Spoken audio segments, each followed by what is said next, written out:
Good evening.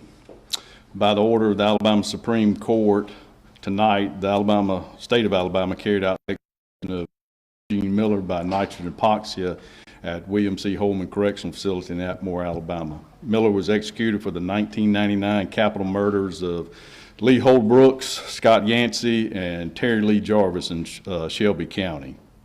Please confer with media witnesses with Miller's last words. Miller was pronounced deceased by physicians at 6:38 p.m. There was no family statement or anyone to make a statement. So from there, Kim, you have any questions? Sir, Mr. Miller shook on the gurney for about 2 minutes. How Smith did, but maybe not as long or severe. Was that expected? And is that? Yeah, just like in Smith, we talked about there's going to be involuntary body movements as the body is depleted of oxygen, so that was nothing we did not expect. Did any of the settlement that you reached with Mr. Miller have to do with changes to the protocol?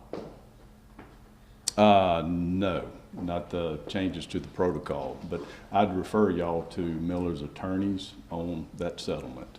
Was he sedated beforehand? Because there was just a couple minutes difference between his last words and from when it appeared that his body started shaking and trembling on the gurney.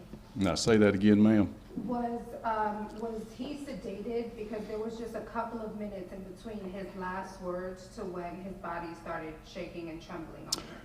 Well, it's when his last words, the warden goes in the back and then he gets prepared before the nitrogen starts flowing. So that's that period of time you're talking about. I mean, as soon as the warden walks out, he doesn't turn the nitrogen on.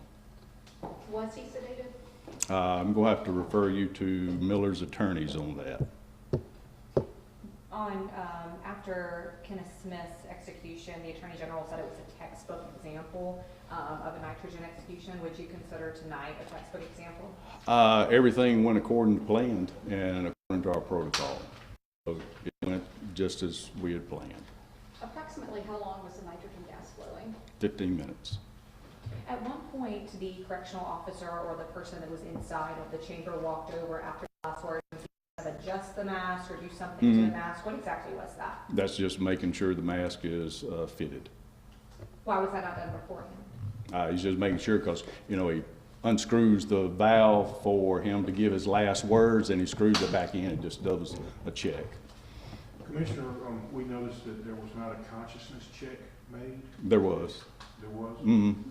When the individual, when he goes over there to the side, it's not the same conscious check as, lethal injection. correct. There was about 6 minutes of periodic kind of gulping, gasping breaths. Was that expected?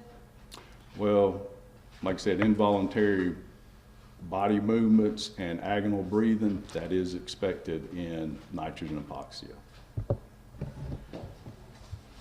Did Attorney General Marshall witness this execution? No, sir. Does he have any plans to witness any nitrogen executions? Not that I'm aware of. Did you witness the first one? No, he did not. Why does he not have any plans to witness them? That you'll have to ask General Marshall. But thank y'all. Certainly appreciate it. You'll have time to finish up your stories, and you know we had media witnesses, so if anybody needs to confer with them, give them time to finish what they need to do, and then y'all can confer with them. Thank y'all. So much.